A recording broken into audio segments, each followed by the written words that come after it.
You are fluent in Latin. After a car accident, you find yourself in a fantasy world. In this world, humans have been slaves to other species, all of whom use magic. Humans have the capability to use magic, but only by learning the elves' language. After hearing it, you find that it is Latin. Ortho led me outside, not even bothering to make sure that I was following him.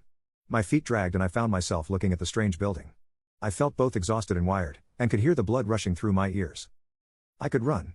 Could just stop walking, and I doubt Ortho would even notice. But then what? It's not like I have anywhere to go. I literally died and had been transported to this hellhole.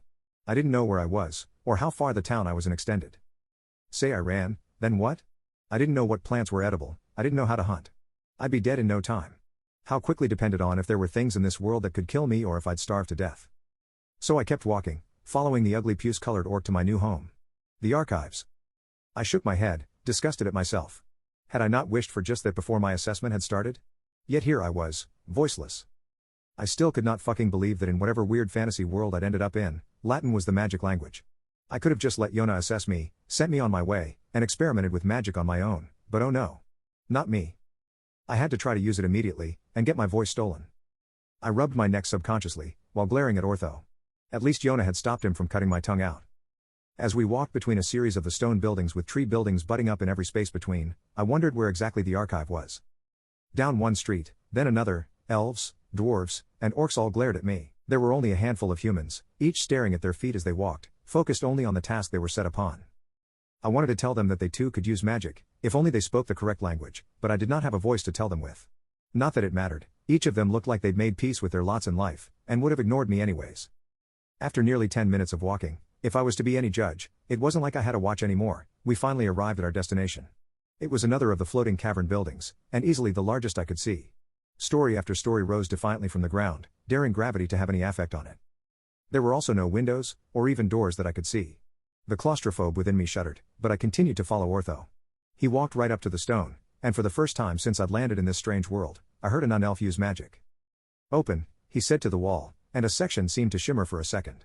The word sounded thick in his mouth, as if he struggled to get the pronunciation right. Then he turned to me, tusks coated in saliva, and said, "Inside." I looked between him and the shimmering rock and nearly dove headlong inside. I lost my balance, trying to get away from the orc, and tumbled onto the smooth stone floor inside. Ortho just walked in behind me, and grunted in displeasure of seeing me on the ground. Before I could stand, 2 elven men were approaching. Tall and willowy, their noses were scrunched as if they smelled a bad odor. I vaguely wondered if it was me or Ortho they found so repulsive. After a moment, and seeing the way their eyes darted between me and him, I got the distinct impression it was both of us. "What is this?" one of the two asked, looking down on me. He was standing slightly ahead of the other, and had his long arms crossed in front of his chest. His long brown robes hung perfectly straight, not even swaying as he breathed. "Assessor Yona has found this human to be suitable for your needs," Ortho grunted out, obviously ready to walk back out the door, which from this side was just an open portal to the outdoors. "We did not request another aid," the other said, his black eyes darting angrily to me, and then to Ortho. Ortho gave a half shrug and started to turn away. "I am not the assessor. She has decided he belongs in the archive, so I have brought him to the archive." Completing his motion, Ortho was nearly at the door when he looked back and said, "His name is Ian. He's a mute." With that, he stepped out the portal, and the rock that had shimmered from the other side solidified itself back into the wall. "Get up," the first elf said, staring down at where I still laid sprawled on the ground. The same burning sensation that I'd felt when Yona had used magic on me burned in my legs as they nearly twisted themselves trying to obey the command. The second elf turned and left, while the first stood waiting on me to find my feet. When I'd finally stood, he walked away, and I took it to mean that I was supposed to follow him. Down magically lit corridors we went, and I desperately tried to remember what turns we made, and what staircases we climbed, but it jumbled itself in my mind and I was hopelessly lost before we arrived at our destination. A small room with a cot and a small stack of robes seemed to be for me. The elf stood back so that I could enter, then stepped back in the doorway. "Another servant will help you learn your duties tomorrow. After that you are expected to perform as expected. If you do not, you'll be beaten. Fail us enough, and we'll kill you. You are not needed anyways." Then he was gone. I sat on the cot and looked around. There was a single ball of light near the doorway. I didn't know what I'd expected, but this wasn't it. Through all the hallways we'd walked, I hadn't seen a single book. I stood and peered out into the hallway. Dimly lit, with glowing balls of light spaced just slightly too far apart, it was filled with more rooms like this one. Nearly all were empty from what I could see, though if it was because their inhabitants were working, or if they were abandoned I didn't know. I sat back on the cot, and found myself annoyed at a lack of a door.